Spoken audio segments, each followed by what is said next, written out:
The certified letter sitting on my kitchen counter was demanding $1,500 for violations I never committed. And I knew right then that this was going to be one of those weeks where being a police captain meant absolutely nothing to the petty tyrants running the Riverside Meadows HOA in Sacramento, California.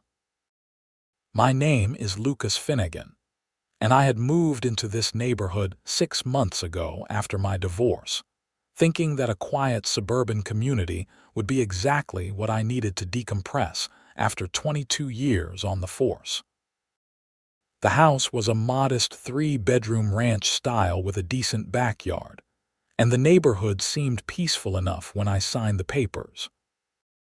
What I didn't account for was Barbara Henderson, the HOA president, who apparently had nothing better to do than measure blade heights in everyone's lawn with a ruler and send threatening letters about mailbox colors.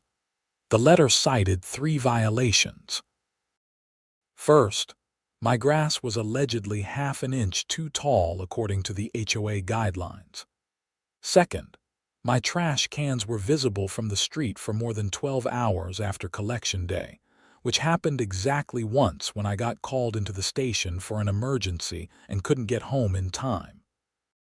Third, and this was the one that really got me, they claimed I had an unauthorized vehicle parked in my driveway, referring to my personal truck that I had owned for 8 years and was perfectly street legal. I read through the letter 3 times, checking the fine print. The violations themselves were questionable at best, but the fees were outrageous. $500 per violation, due within 14 days, or they would place a lien on my property. I had dealt with extortion cases that were less blatant than this. My phone rang just as I was considering my options. It was my sergeant, Mike Torres, calling about a scheduling issue for next week. "Captain, sorry to bother you on your day off, but we need to shuffle some shifts around for the community outreach event on Thursday," he said. "No problem, Mike. Send me the details and I will look them over tonight," I replied, still staring at the HOA letter. "Everything all right? You sound distracted." I laughed without humor. "Just dealing with some HOA nonsense. Apparently my grass is a criminal offense in Riverside Meadows." Mike chuckled. "Man, I don't miss that stuff. One of the reasons I bought outside city limits. Those HOA people can be ruthless." "Yeah, well, they picked the wrong person to mess with. I will handle it." After hanging up, I decided to do what I always did when facing a problem: gather information. I pulled up the HOA bylaws online and started reading through the entire document. It took me 2 hours, but I found exactly what I was looking for. The bylaws clearly stated that any fines over $250 required a formal hearing before the HOA board, and homeowners had the right to dispute violations in person before any payment was due. I drafted a formal response letter, citing the relevant sections of their own bylaws and requesting a hearing. I kept it professional and factual, outlining why each violation was either incorrect or applied inconsistently throughout the neighborhood. I had driven around the previous weekend and taken photos of at least a dozen houses with grass the same height as mine, and several with trash cans that had been out for days. The next morning, I dropped the letter off at the HOA management office, which was located in a small business complex about 3 miles from my house. The receptionist, a young woman who looked like she would rather be anywhere else, took my letter with a bored expression. "This is for Barbara Henderson," I said. "It is a formal response to violation notice number 2478. "I will make sure she gets it," the receptionist said, not looking up from her computer. I expected a response within a few days, but what I got instead was another letter, this one even more aggressive than the first. Barbara had personally written a reply, completely ignoring my request for a hearing, and instead adding an additional $500 administrative fee for what she called frivolous dispute of legitimate violations. The new total was $2,000, and the deadline had been moved up to 7 days. This was when I started to get angry. I had spent my entire career upholding the law and ensuring people were treated fairly. And here was someone abusing their tiny amount of authority to essentially steal money from their neighbors. I decided it was time to attend an HOA meeting in person. The meetings were held on the first Tuesday of every month in the community clubhouse. I had never attended one before, but I made sure to clear my schedule for this one. When I walked into the small meeting room that Tuesday evening, there were about 15 other residents scattered around folding chairs, and Barbara Henderson was holding court at a table in the front. Barbara was exactly what I expected. She was probably in her mid-50s, with an overly styled blonde haircut, and the kind of pinched expression that suggested she had been complaining about something for so long it had become her default face.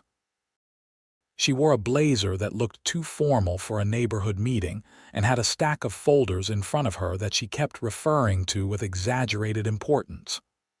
"Oh, Mr. Finnegan," she said when she noticed me walk in, her voice dripping with false sweetness. "How nice of you to join us." "I trust you received my response to your letter." "I did," I said calmly, taking a seat in the front row. "That is actually why I am here. I want to formally dispute those violations in front of the board, as is my right according to Section 12 of the HOA bylaws." Her smile tightened. "I am afraid we have already moved past that issue. The violations are valid and payment is due. If you continue to refuse, we will have no choice but to take legal action." "Legal action for what? Grass that is the same height as half the lawns in this neighborhood." "For a truck that is legally registered and insured. You are applying these rules selectively, and you know it." A few other residents were now paying attention, looking between Barbara and me with interest. One older man in the back muttered something to his wife. Barbara's face flushed red. "How dare you come into this meeting and accuse me of impropriety? I have been serving this community for 6 years, and I have never had anyone question my integrity." "I am not questioning your integrity," I said evenly. "I am questioning your application of the rules. Either they apply to everyone equally or they don't apply at all. That is how rules work. The board has made its decision. You owe $2,000, and if it is not paid by Friday, we will proceed with a lien on your property. This discussion is over." She literally turned her back on me and started shuffling papers, dismissing me like I was a child. Several other residents looked uncomfortable, but no one said anything. I realized then that Barbara had probably been bullying people like this for years, and everyone was too intimidated or too tired to fight back. I left the meeting more determined than ever to not give in. When I got home, I started digging deeper into the HOA's finances and operations. As a police captain, I had access to certain databases and resources, and I wanted to see if there was a pattern of behavior here. What I found was disturbing. Over the past 3 years, the Riverside Meadows HOA had collected over $200,000 in violation fees. That number seemed impossibly high for a neighborhood of only 90 homes. I cross-referenced the addresses that had been fined and found that about 20 households accounted for nearly 60% of those fees. Even more interesting, those 20 households were all owned by people who had filed complaints about Barbara or the board at some point. This was retaliation, plain and simple. Barbara was using the HOA as her personal weapon to punish anyone who dared to question her authority. I printed out all the documentation and started preparing a case. If she wanted to play hardball, I could play too. The deadline came and went. I refused to pay a single cent. 2 days later, I received a notice that the HOA was placing a lien on my property. The next day, on a Saturday morning, I was in my garage working on my truck when a Sacramento Police Department patrol car pulled into my driveway. 2 officers got out, both young guys I didn't recognize. That made sense, since the department had over 700 sworn officers and I couldn't possibly know everyone. They approached cautiously, hands near their belts but not threatening. "Good morning, officers," I said, wiping grease off my hands with a rag. "What can I do for you?" The taller one, a guy with dark hair and a nameplate that read Martinez, spoke first. "Sir, we received a call from the HOA management company about an unpaid debt and possible trespassing. Are you the homeowner here?" I felt my jaw clench. Barbara had actually called the cops on me for not paying her ridiculous fines. This was a new low, even for her. "I am the homeowner, yes, Lucas Finnegan, and I can assure you there is no trespassing happening since I own this property." The second officer, shorter with red hair and a nameplate reading Sullivan, looked at his notebook. "The complaint states that you are refusing to comply with HOA regulations and that you are essentially trespassing on community property by violating the terms of your residency." I almost laughed. That is not how trespassing works, and whoever told you that knows it. This is a civil dispute about HOA fees, not a criminal matter. They are wasting your time and mine. Martinez looked uncomfortable. "Sir, we still need to get your information and file a report. It is department policy when we respond to a call." "Of course," I said, "but while you are doing that, you should know something. I am Captain Lucas Finnegan, North Division. I have been with the department for 22 years, and I am currently overseeing patrol operations for the entire northern sector of Sacramento." Both officers froze. Martinez's eyes went wide, and Sullivan actually took a step back. There was a long moment of silence where I could practically see them mentally reviewing everything they had said and done since arriving. "Captain Finnegan," Martinez finally said, his voice cracking slightly. "Sir, I had no idea. I am so sorry. We just responded to the call as dispatched." "I know you did," I said, keeping my tone calm and professional. "You were doing your job, but I need you to understand that this call was made in bad faith. The HOA president is trying to use law enforcement to intimidate me into paying fines that I am legitimately disputing. That is an abuse of the emergency system." Sullivan was now looking at his feet, clearly mortified. "Captain, we would never have bothered you if we had known. This is incredibly embarrassing." "Don't be embarrassed," I told them. "You responded to a call. But I want you to document in your report that this was a civil matter that did not require police intervention, and that the caller may have misrepresented the situation. Can you do that?" "Absolutely, sir," Martinez said quickly. "We will make that very clear in the report." We spent a few more minutes talking, and I gave them the full background on the HOA dispute, including the documentation I had gathered about Barbara's pattern of retaliatory fines. Both officers were visibly angry by the time I finished, understanding that they had been manipulated into harassing a fellow officer. "This is really messed up, Captain," Sullivan said. "Is there anything we can do?" "Actually, yes. I want copies of any police reports filed by or about this HOA for the past 3 years. I have a feeling this is not the first time they have tried to use law enforcement as their personal enforcement arm." Martinez nodded. "I will pull those records Monday and send them to your office." After they left, I went inside and called my attorney.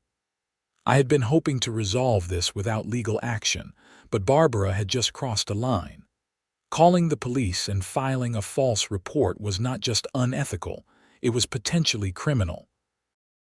My attorney, David Chen, had handled my divorce and was familiar with property law. "Lucas, good to hear from you," David said when he picked up. "What is going on?" I explained the entire situation, from the initial violations to the police being called. David listened without interrupting, and I could hear him typing notes. "Okay, this is actually pretty straightforward," he said when I finished. "The HOA is way out of bounds here. First, they violated their own bylaws by not granting you a hearing. Second, those fees are excessive and likely unenforceable. Third, and this is the big one, calling the police and claiming trespassing when they knew it was a civil dispute could be considered filing a false police report. That is a misdemeanor in California." "That is what I thought," I said. "What are my options?" "Well, you can file a lawsuit against the HOA for harassment and improper application of their bylaws. You can also file a complaint with the local district attorney about the false police report. But honestly, I think we should try one more time to resolve this administratively. I will draft a letter to the HOA's attorney, laying out exactly why their actions are illegal and what will happen if they continue. Sometimes that is enough to make them back down. And if it is not enough, then we sue them into the ground and file criminal complaints against Barbara Henderson personally." "Your call, Lucas." I thought about it. Part of me wanted to go nuclear immediately, but the more practical side knew that litigation was expensive and time-consuming, even if we won. "Send the letter," I said. "Give them one chance to make this right, but make it very clear that this is their only chance. Consider it done. I will have it drafted and sent by Monday." The weekend passed without incident, but on Monday afternoon, I got a call at my office from Barbara Henderson herself. I almost didn't answer, but curiosity got the better of me. "Captain Finnegan," she said, her voice tight and angry. "I just received a very threatening letter from your attorney. How dare you involve lawyers in a simple neighborhood matter?" "How dare I?" I replied, keeping my voice level. "Barbara, you called the police on me for refusing to pay illegal fees. You tried to have me arrested or removed from my own property over a civil dispute. You escalated this, not me. Those fees are not illegal. They are clearly outlined in the HOA bylaws, which you agreed to when you purchased your home. Actually, they are not outlined in the bylaws. What is outlined is a proper procedure for hearings and appeals, which you have completely ignored. You are making up rules as you go along and applying them selectively to punish people who disagree with you. I have documentation of your pattern of behavior going back 3 years. There was silence on the other end of the line. When Barbara spoke again, her voice was different, less confident. "I don't know what you think you have, but the board supports my decisions completely. We will not be intimidated by threats of legal action." "Then I will see you in court," I said. "And when we are done, you will be personally liable for damages, and there is a good chance you will face criminal charges for filing a false police report. Your choice, Barbara." I hung up before she could respond. My secretary, Janet, poked her head into my office a moment later. "Everything okay, Captain? That sounded intense." "Just HOA drama," I said with a sigh. "Nothing I can't handle." The next 2 weeks were relatively quiet. I didn't hear anything from the HOA, and David told me his letter had been received by their attorney but not yet answered. I was starting to think maybe they were going to let it drop when I came home from work on a Wednesday evening to find a notice taped to my front door. The notice stated that the HOA board had voted to pursue foreclosure on my property due to unpaid fees and the lien that had been placed.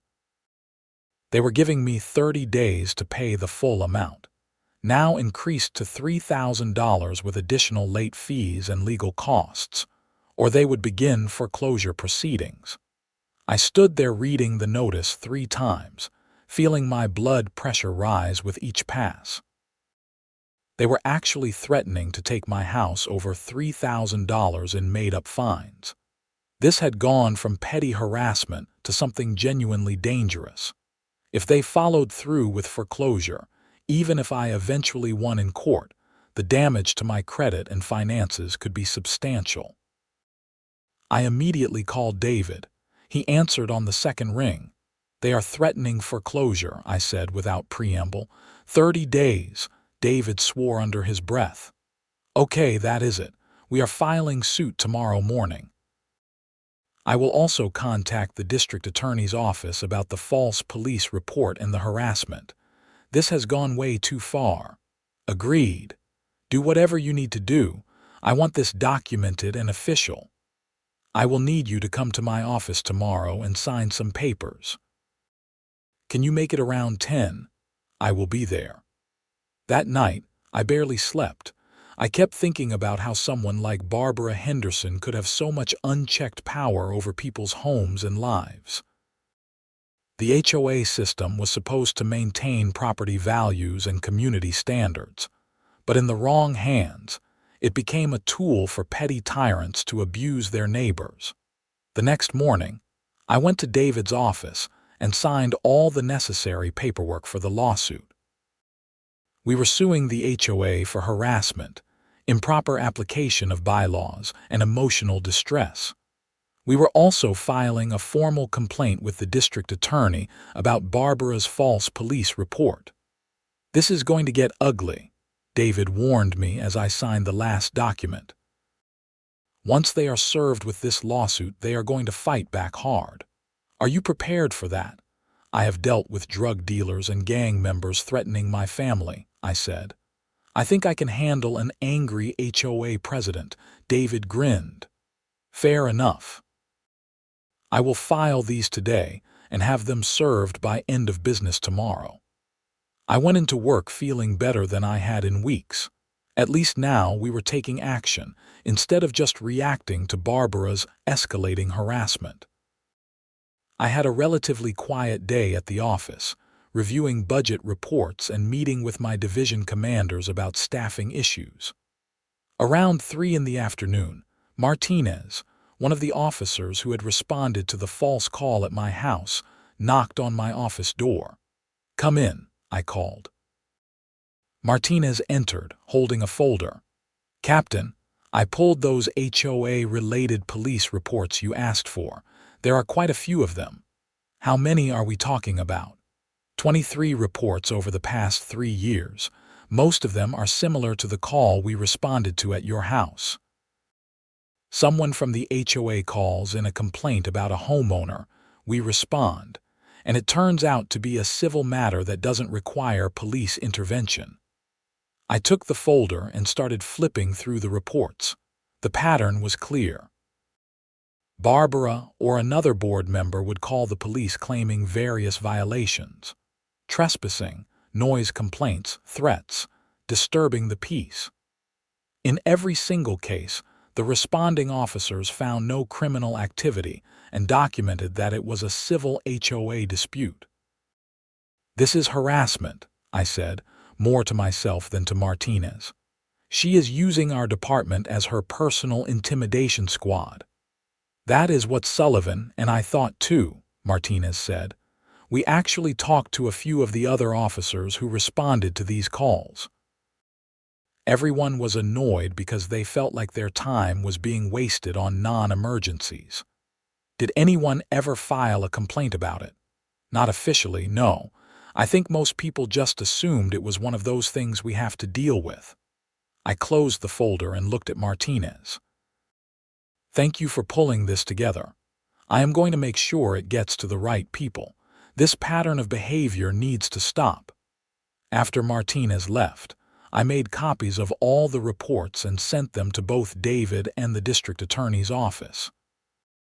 This was evidence of a systematic abuse of the emergency response system, and it made our case much stronger. The lawsuit was served the next day. I was not there to see Barbara's reaction, but I got a pretty good sense of it when she showed up at my house at 7 in the evening, pounding on my front door. I opened the door to find Barbara standing on my porch, her face red with anger and a copy of the lawsuit clutched in her hand. "You are going to regret this," she said before I could even say hello. "Do you have any idea what you have done? You are going to destroy this community over your own pride." "Barbara, you need to leave my property right now," I said calmly. "Any further communication needs to go through our attorneys." "I will not be silenced by some thug with a badge," she spat. "You think because you are a police officer you can just do whatever you want and ignore the rules that apply to everyone else. The irony of you saying that is truly remarkable," I replied. "You have been ignoring your own rules and abusing your authority for years. The only difference is I actually have evidence to back up my claims. That lawsuit is garbage. Our attorney says it will be thrown out within a month." "Then you have nothing to worry about. Now please leave, or I will call those officers you are so fond of using for your personal matters and have you cited for trespassing. And this time, it would be actual trespassing." Barbara's mouth opened and closed a few times like a fish gasping for air. Finally, she turned and stormed off to her car, which I only now noticed was parked at an angle across my driveway, blocking me in. She peeled out with a screech of tires, nearly hitting my mailbox on the way out. I went back inside and immediately called David to document the encounter. He advised me to file a police report about the threatening behavior, which I did. The responding officers, coincidentally, were Martinez and Sullivan again. "Captain, we are starting to think you are doing this on purpose," Sullivan joked as they took my statement. "Trust me, I would rather never see you guys again," I said with a tired smile. "No offense. None taken. This Henderson woman sounds like a real piece of work." They took my statement and assured me it would be filed with all the other documentation. After they left, I poured myself a glass of bourbon and sat on my back porch, watching the sunset and wondering how much worse this was going to get before it got better. The answer came faster than I expected. 2 days later, I received a call from the Sacramento County District Attorney's office. An assistant DA named Rachel Morrison wanted to meet with me about the complaints filed against the HOA. "We have been reviewing the documentation you and your attorney submitted," she said, when I arrived at her office that afternoon. "Along with the police reports and the pattern of behavior, we think there is enough here to pursue charges." "What kind of charges?" I asked. "Potentially filing false police reports, harassment, and abuse of authority." "The false police reports alone are enough for a misdemeanor charge, but given the pattern and the financial aspects of the case, we are considering whether there is fraud involved as well." "Fraud?" Rachel nodded, pulling out a file. "We subpoenaed the HOA's financial records as part of our investigation. There are some irregularities that concern us. Large amounts of money being collected in fines, but the accounting for where that money goes is vague at best. It is possible that Miss Henderson has been embezzling from the HOA funds." I sat back in my chair, processing this information. I had suspected Barbara was abusing her authority, but I hadn't considered she might also be stealing. How much money are we talking about? Potentially over $100,000 over the past 4 years. We are still working with a forensic accountant to trace everything, but the preliminary findings suggest systematic diversion of funds into accounts that are not properly documented or authorized by the HOA board. So she has been fining people excessively and then pocketing the money. That is what it looks like. We are going to need a few more weeks to build the case, but I wanted you to know that we are taking this seriously. Miss Henderson has made a lot of enemies in that neighborhood, and we have had several other residents come forward with complaints once they heard we were investigating. I left the DA's office feeling vindicated but also somewhat disturbed. I had moved to this neighborhood to get away from the criminal elements I dealt with every day at work, only to find I was living next door to someone who was potentially committing fraud on a significant scale. Over the next 3 weeks, things moved quickly. The DA's office continued their investigation, and David filed several motions in our civil case. The HOA's attorney, realizing how bad the situation was looking, tried to negotiate a settlement. They offered to drop all the fines and remove the lien in exchange for me dropping the lawsuit. "Absolutely not," I told David when he called me with the offer. "They don't get to do this to me and then walk away like nothing happened.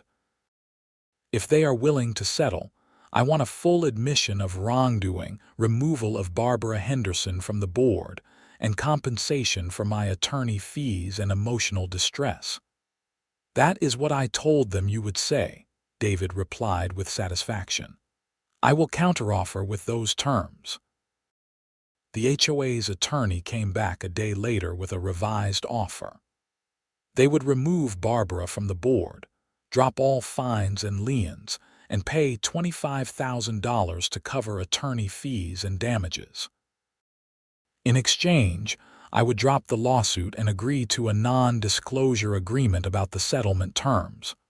"What about the criminal investigation?" I asked David. "That is separate. The settlement doesn't affect the DA's case at all. They are still moving forward with charges." I thought about it carefully. $25,000 was substantial, and getting Barbara removed from power was the main goal. The non-disclosure agreement bothered me, but I understood why they wanted it. They didn't want other residents getting ideas about suing as well. "Accept the settlement," I said finally.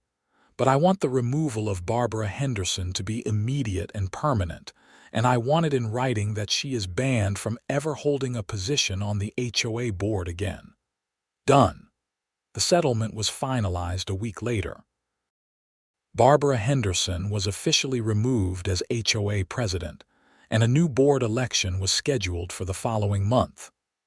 The $25,000 check arrived at David's office, and after his fees were paid, I pocketed about $18,000.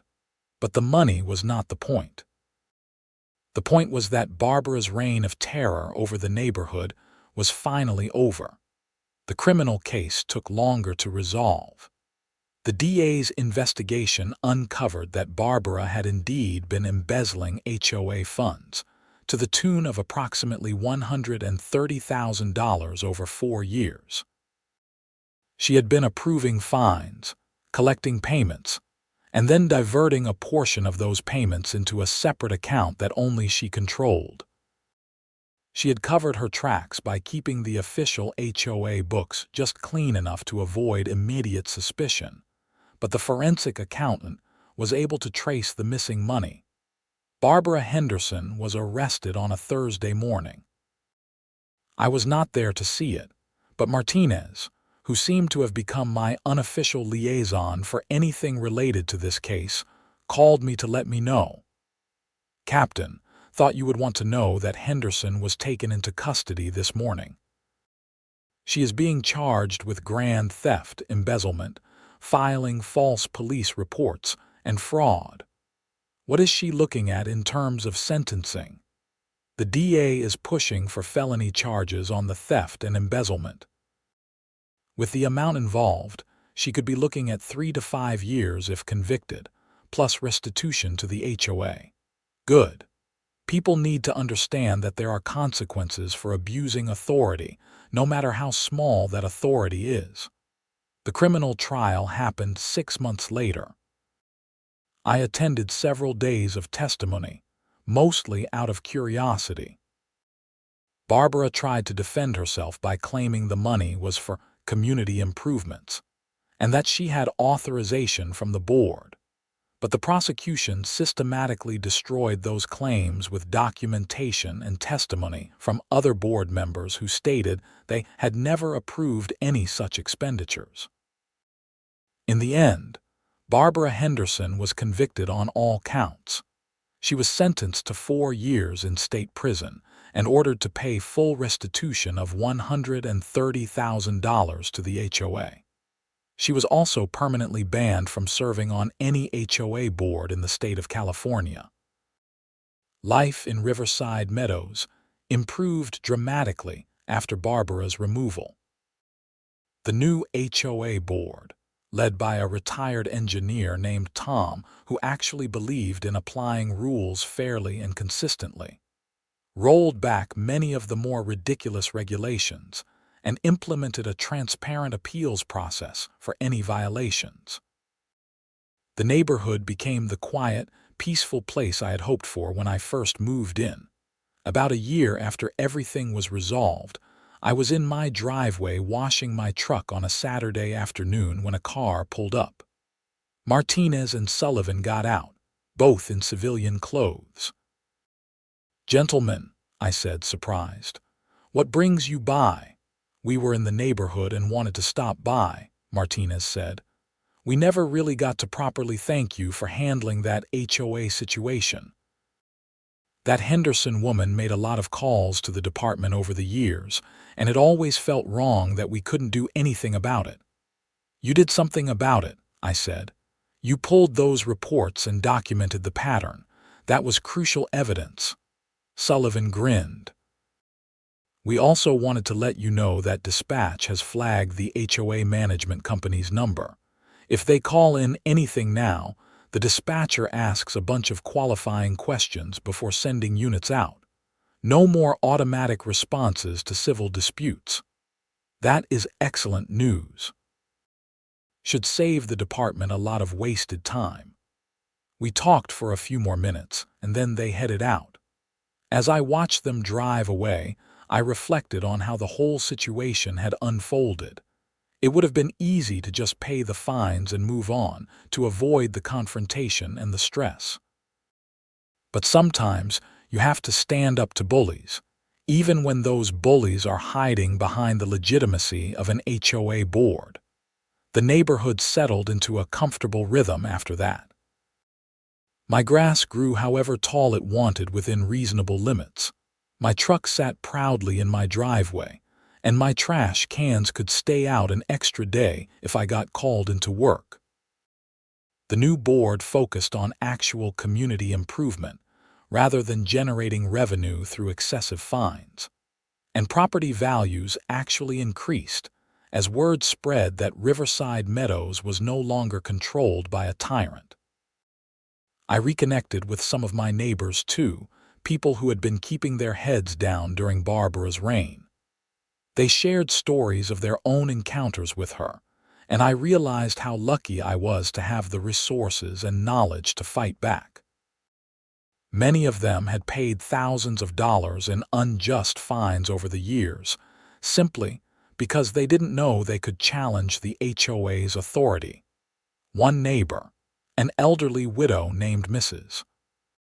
Patterson, actually cried when she told me that she had almost lost her house to foreclosure because Barbara had fined her repeatedly for having wind chimes in her backyard. Wind chimes. The woman was on a fixed income and couldn't afford the $2,000 in accumulated fines, so she had been making payment plans that were eating up most of her Social Security check. When the HOA's restitution was finally paid out, the new board made sure that residents like Mrs. Patterson got refunds for improper fines.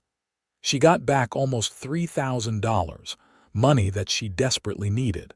The look on her face when she received that check made everything worthwhile. I also made changes in my professional life based on this experience. I worked with the department to implement better training for officers on how to handle HOA-related calls. We created guidelines for identifying civil disputes that don't require police intervention, and we established a process for documenting repeat callers who might be abusing the emergency system. The training became popular with officers who were tired of being used as enforcers for petty neighborhood disputes. We even got some positive press coverage about it, with local news doing a story on how the Sacramento Police Department was working to reduce unnecessary calls and focus resources on genuine emergencies. My personal life improved too.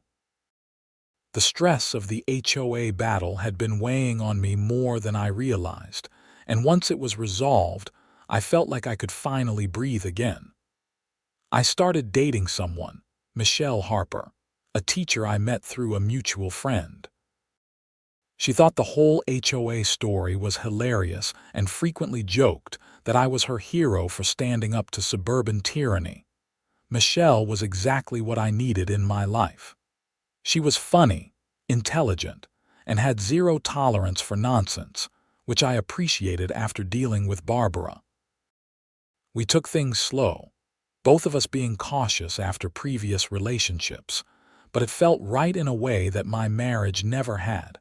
About 18 months after the settlement, the neighborhood threw a community barbecue. It was the first time in years that there had been any kind of voluntary social gathering in Riverside Meadows, and the turnout was impressive. People brought food, kids played in the common area, and there was genuine friendliness in the air.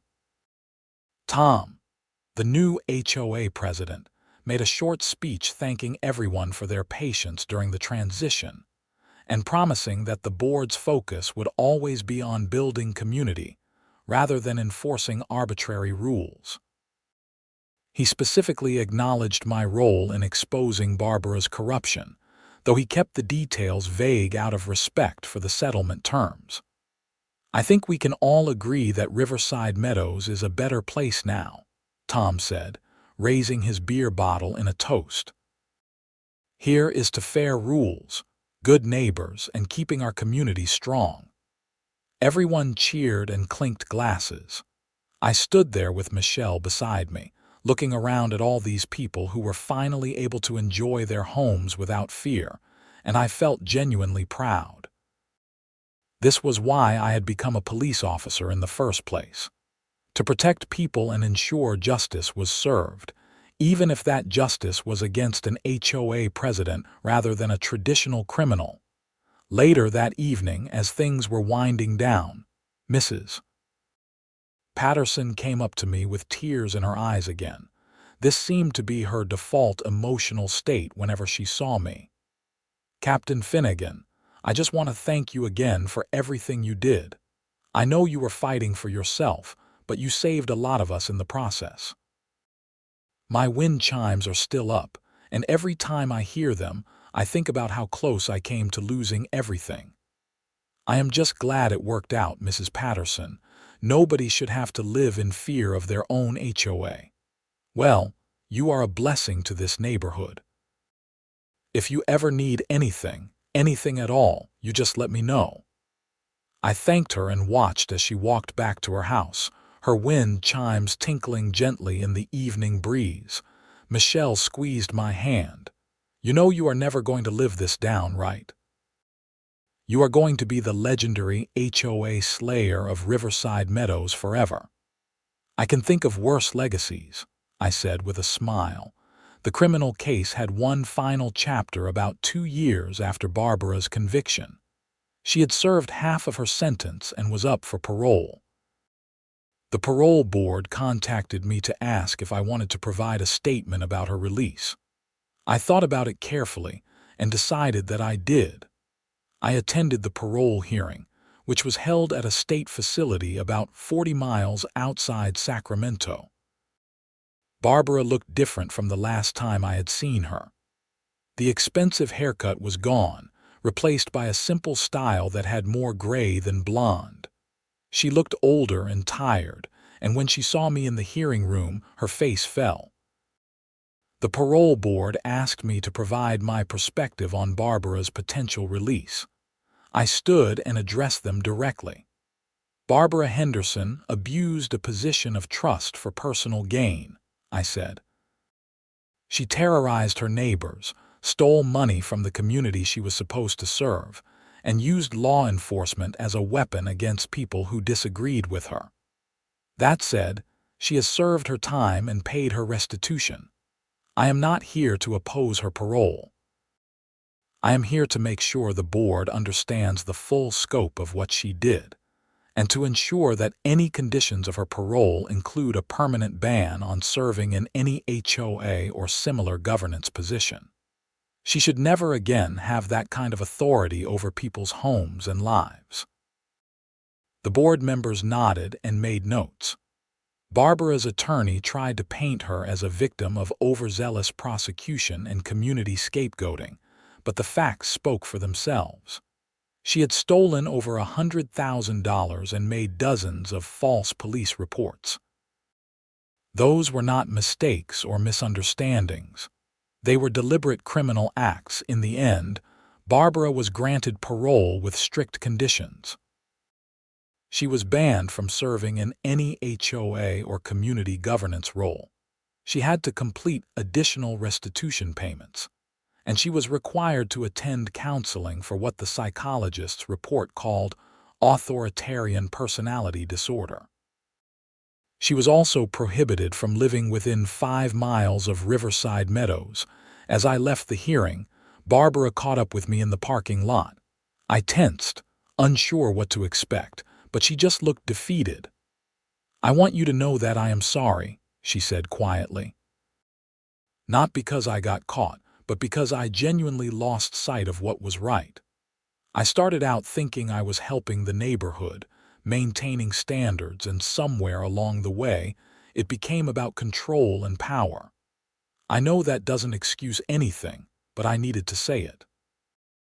I studied her face, looking for signs of manipulation or insincerity, but all I saw was exhaustion and regret. "I appreciate you saying that, Barbara. I hope you use this as a chance to rebuild your life in a healthier way." "I will, and for what it is worth, you were right to fight back. Someone needed to stop me before I destroyed more lives." She walked away to a waiting car, and I never saw her again. I heard later that she moved to Oregon to live with her sister and got a job as a bookkeeper for a small business. By all accounts, she kept her head down and stayed out of trouble. Life moved on. Michelle and I got engaged about 3 years after the whole HOA situation ended. We had a small wedding with close friends and family, and she moved into my house in Riverside Meadows. She loved the neighborhood, especially after I told her the full story of what it used to be like. "I can't believe people let her get away with that for so long," Michelle said one evening as we sat on the back porch. "Fear is a powerful motivator," I replied. "Most people just want to live their lives without conflict. They will put up with a lot to avoid confrontation. But not you. I spent my entire career confronting problems. It would have felt wrong to just roll over for someone like Barbara." The neighborhood continued to thrive under Tom's leadership, and later under other board members who actually cared about the community. The HOA went from being something people dreaded to something they actively participated in.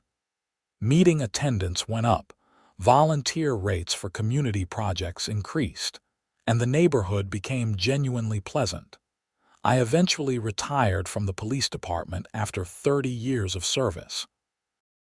My retirement party was a big affair with officers from all over the department showing up to wish me well. Martinez and Sullivan, who had both been promoted to detective by then, gave a humorous speech about how I managed to take down a criminal without ever leaving my own driveway. "Most captains fight crime from behind a desk," Martinez joked. "Captain Finnegan fought crime from his garage while changing his oil." Everyone laughed, and I accepted the ribbing with good humor. It was true that the HOA case had become something of a department legend, a story that got told to new recruits about understanding the difference between civil matters and criminal ones, and about standing up for what is right even in unexpected circumstances. In retirement, I spent more time working on my truck, which still sat proudly in my driveway without anyone complaining about it. I also volunteered with a nonprofit that helped homeowners understand their rights, when dealing with HOAs. My experience with Barbara had shown me that a lot of people simply didn't know they could fight back against unfair treatment, and I wanted to help change that. Michelle and I traveled, spent time with friends, and enjoyed the peaceful life in Riverside Meadows that I had originally hoped for when I bought the house. The grass grew to exactly the height I wanted.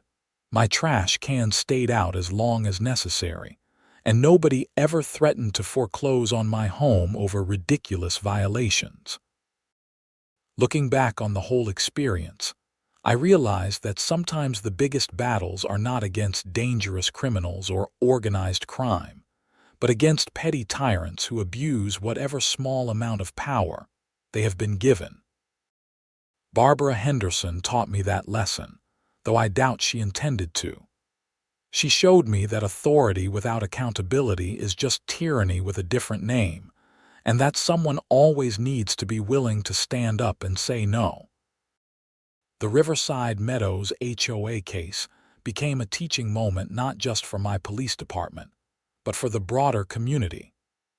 Other neighborhoods in Sacramento started reviewing their HOA practices and implementing better oversight.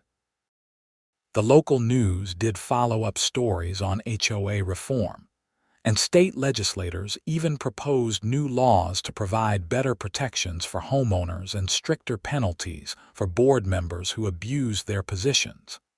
I never intended to become a crusader for HOA reform. I just wanted to live peacefully in my house without being harassed over half an inch of grass. But life has a way of putting you in situations where you can make a difference if you are willing to stand up and fight. I was lucky to have the knowledge, resources, and stubborn streak necessary to see it through. Michelle often said that the whole experience was what made her fall in love with me. She liked that I could have just paid the fines and moved on with my life, but I chose instead to fight for what was right, even though it was difficult and stressful. She said it showed character, though I think it mostly showed stubbornness. On quiet evenings now, we sit on our back porch, listening to Mrs. Patterson's wind chimes and watching the sunset over the Sacramento suburbs. My truck sits in the driveway, occasionally leaking a bit of oil on the concrete, and nobody says a word about it. The grass grows according to its own schedule, sometimes a bit too tall, and nobody measures it with a ruler. And most importantly, the HOA exists to serve the community rather than to terrorize it. That, more than anything else, makes the whole ordeal worthwhile. Barbara Henderson went to prison, paid her restitution, and hopefully learned her lesson. The neighborhood healed and became stronger. And I learned that being a police captain doesn't just mean managing officers and enforcing laws at work. It means standing up for justice wherever you find injustice, even in your own backyard. The story could have ended differently. I could have paid those initial fines and accepted the harassment as the price of living in an HOA community. Many people before me had done exactly that, and many people in other neighborhoods continue to do so today. But I had spent my entire career believing that the law should be applied fairly, and that authority should be exercised responsibly. I could not abandon those principles just because I was off duty and dealing with a neighborhood dispute instead of a criminal case. Years later, I still occasionally get calls from people dealing with similar HOA issues. Word spreads, and my name became associated with the successful fight against HOA abuse. I help when I can, offering advice on how to document violations, how to understand HOA bylaws, and when to involve attorneys or law enforcement. Most cases never escalate to the level mine did, but having someone knowledgeable in their corner makes people feel less alone and more empowered to stand up for themselves. The relationship between the Sacramento Police Department and the Riverside Meadows HOA also fundamentally changed.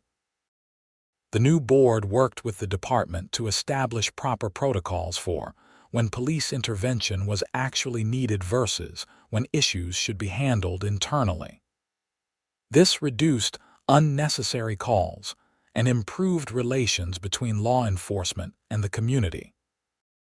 I never regretted standing up to Barbara Henderson, even during the most stressful parts of the conflict. It would have been easier to just give in, to pay the money and hope she moved on to harassing someone else. But easy is not the same as right, and I had not spent 3 decades in law enforcement to fold when faced with a local bully.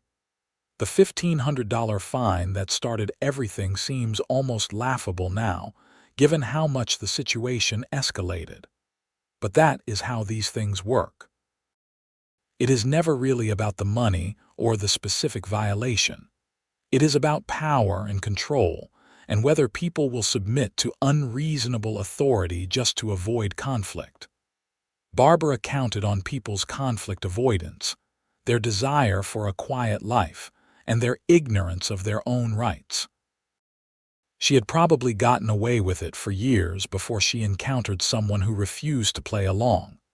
I think about all the people like Mrs. Patterson, who nearly lost everything because they did not know how to fight back or could not afford to.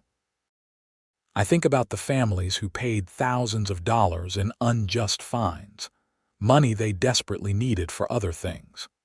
I think about how one person with unchecked authority had made so many people miserable in their own homes, the places where they should have felt safest and most secure.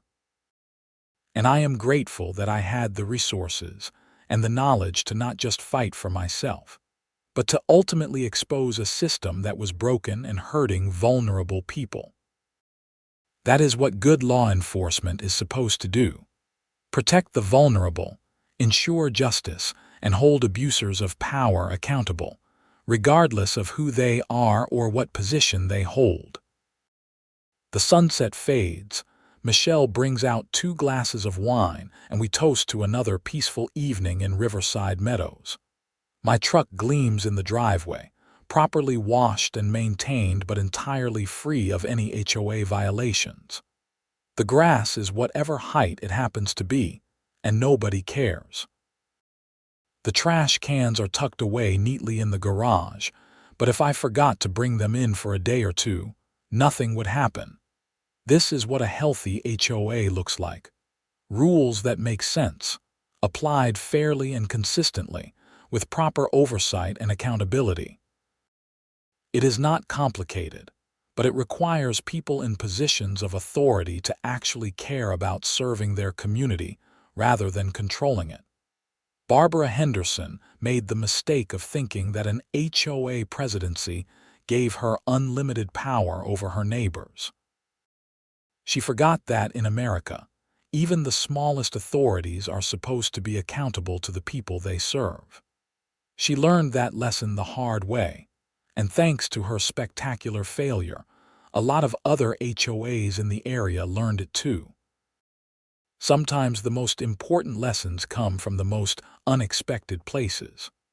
I never thought that buying a house in a quiet Sacramento suburb would lead to a multi-year legal battle, a criminal investigation, and eventual prison time for an HOA president. But life is unpredictable that way, and you never know when you will be called upon to stand up for what is right. I did stand up, and I would do it again in a heartbeat. Not because I enjoy conflict or wanted to be some kind of crusader, but because someone had to. Barbara Henderson was not going to stop on her own, and nobody else seemed able or willing to challenge her. So I did, using every resource at my disposal, and in the end, justice prevailed. That is all anyone can really ask for: a fair application of the rules, proper accountability for those in authority, and justice when the system fails.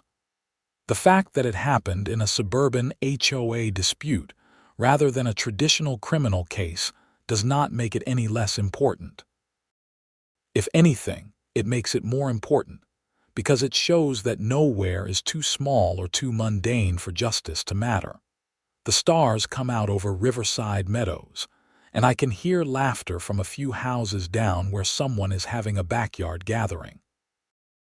This is what communities should sound like: happy, relaxed, free from fear.